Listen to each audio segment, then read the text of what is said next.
how would you feel if you had to follow you? So, I think leadership, what's important in leadership is looking at your core values. And some of the ones that I equate with leadership happen to be fairness, integrity, transparency, and commitment to others.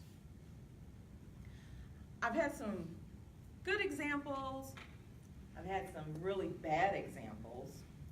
And so we're going to talk through those a little bit. So, looking at fairness, and I'm going to take you through a few jobs I've had and a couple of examples there. So, we're going to start with fairness. I worked at, well, I'll go back to, I grew up in a family that was diehard union.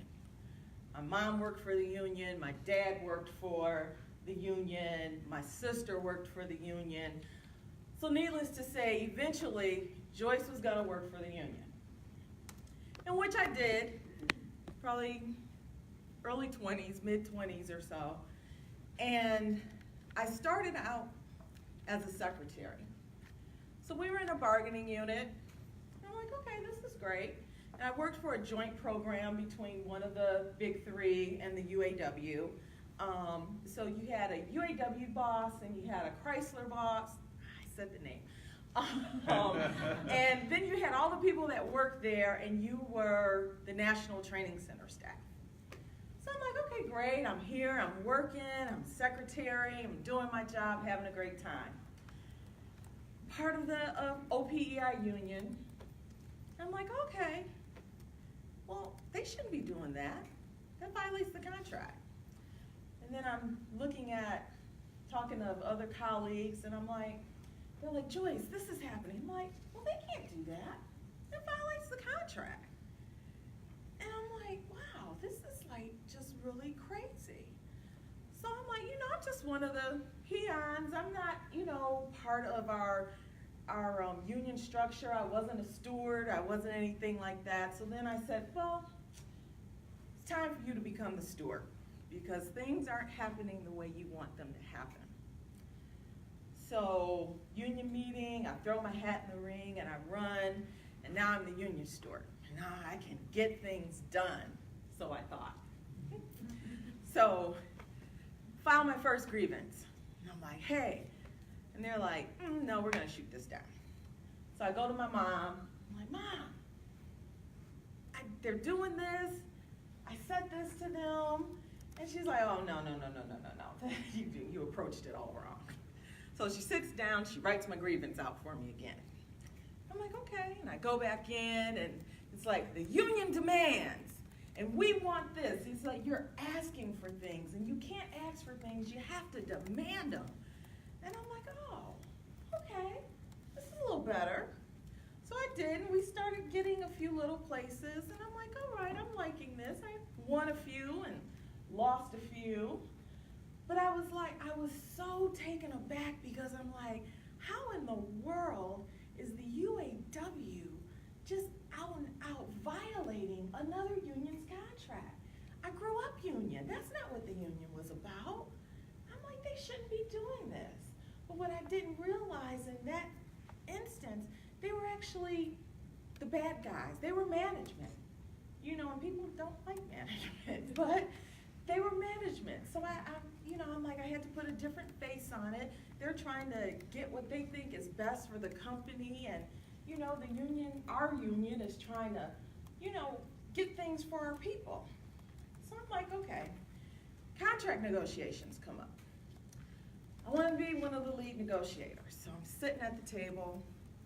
We're going back and forth. I am a very, very no-nonsense person. I don't have time to go back and forth with anybody. I hate it with a passion. So, and I'm sorry, I should have prefaced the slides, which I'm not clicking through. They're supposed to be rolling. How do I do that? See, building. Is this that? Just click? Yeah.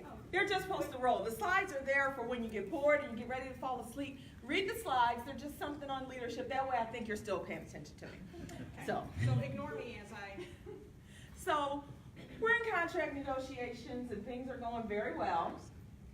And then they're not going so well. And I get to a point where I'm like, I just can't do this. I'm trying to lead my group into a better contract setting.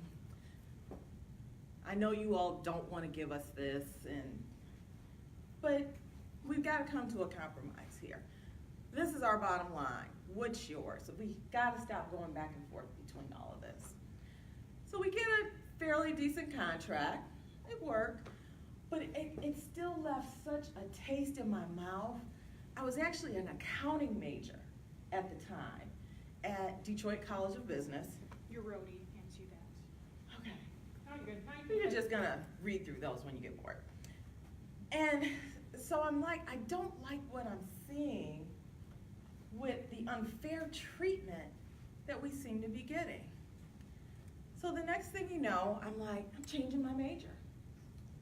I'm gonna go into human resources. So I flip. I'm like, I never want to have someone say that they were treated unfairly.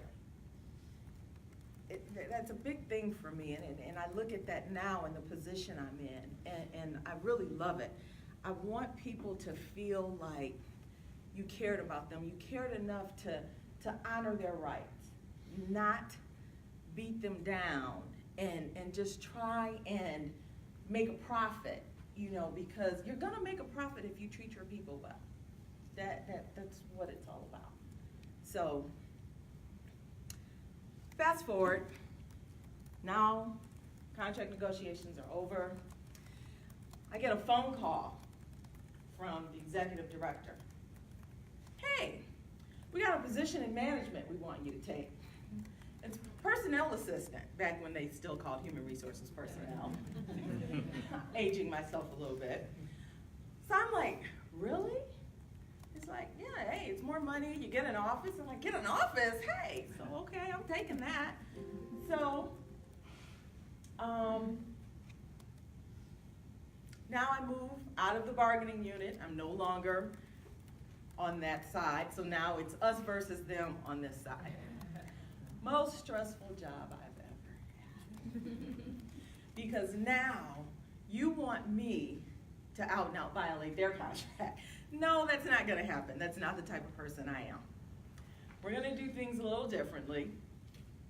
And if not, I can't be here. Needless to say, I think I was in that position for about 2 years before my husband said, Joyce, you've got to quit. I'm like, my mother told me, you never quit a job without having another one. And he's like, don't worry, I got you. I'm like, no, can't do that. So I stayed until I found a job. Well, that job was, I have no idea what's going on, so we're gonna leave that alone. That job was COTS, Coalition on Temporary Shelter. No, I'm not gonna ask you guys for money. It's a nonprofit homeless shelter, but I am not gonna ask you for money today. Make it an email for me later, though.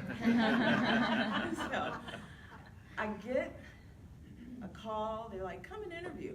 At the time, I had no idea what COTS was about. And I'm like, okay, I'm gonna go here. I took a huge pay cut, but the husband who said, Joyce, just quit your job. I'm like, hey, it's a pay cut. He's like, don't worry, I got you. Okay, great. So I go to COTS, big pay cut. I'm their HR coordinator. They had not had an HR person in probably about 6 months, and she was only there for 6 months. And they're like, yeah, she just didn't work out. Staff hated her. We got nothing done. We just had to get rid of her. So my first day, I walk in, they're like, hey, this is your office. I'm like, great. And there's these huge boxes sitting on the desk and on the little conference table. It's mail. It's everything that had happened in the last 6 months that nobody had bothered to address. I'm like, what the heck am I supposed to do with this? So needless to say, that started my time at COTS. So let's talk a little bit about integrity.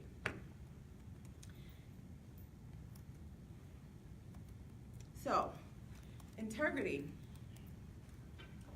saying what you're, hey, say what you want to say, no, but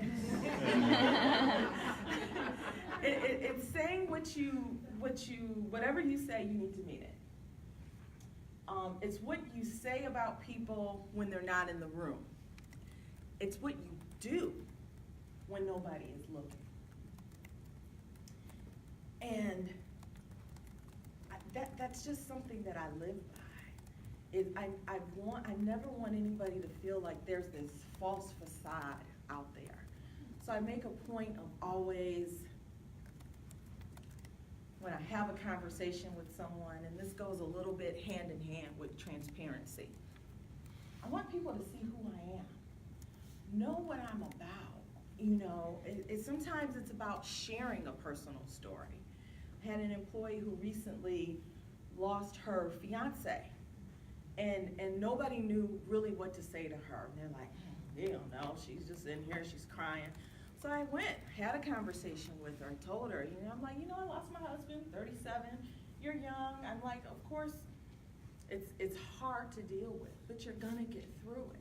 We had conversations, she calls me, we talk whenever she feels the need. My office door is always open.